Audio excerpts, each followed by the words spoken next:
বিভিন্ন জায়গায় আমরা কাজ করতেছি। সাধারণ জনগণ বিভিন্ন রকম অকারেন্স যাতে না করতে পারে সেই জন্য কাজ করতেছি। দেশের আইন শৃঙ্খলা নিয়ন্ত্রণে আনার জন্য কেউ যাতে কোনো অসৎ কোনো কাজ না করে, কারোর উপরে কোনো অত্যাচার না করে। তারপরে রোডঘাটে বিভিন্ন জায়গায় যে বাসগুলো অনাকাঙ্ক্ষিতভাবে দাঁড়ায় সেইভাবে যাতে না দাঁড়াইতে পারে, শৃঙ্খলাভাবে যেন গাড়িগুলো দাঁড়ায়, যার যার স্ট্যান্ড আছে সেই স্ট্যান্ডে দিয়ে যেন দাঁড়ায় সেভাবে কাজ করতেছি। সব দিক দিয়ে সার্বিক সব দিক দিয়ে আমরা যথাযথ চেষ্টা করতেছি দেশকে সামনের দিকে সুস্থভাবে এগিয়ে নেওয়ার জন্য।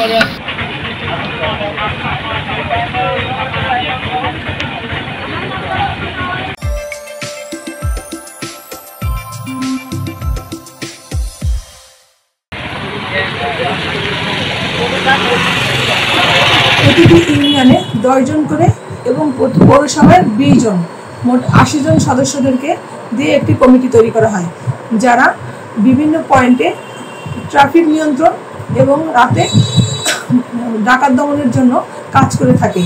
এছাড়াও মোংলাতে ইপিজেড আছে। ইপিজেডে প্রচুর নারী গার্মেন্টস কর্মীরা আছে, যারা যখন ইপিজেড ছুটি হয় এবং ইপিজেডে যখন যাওয়ার সময় হয় তখন মোংলাতে প্রচুর জনগণ সমাগম হয় এবং সেই মুহূর্তগুলোতেও তারা দায়িত্ব পালন করে থাকে।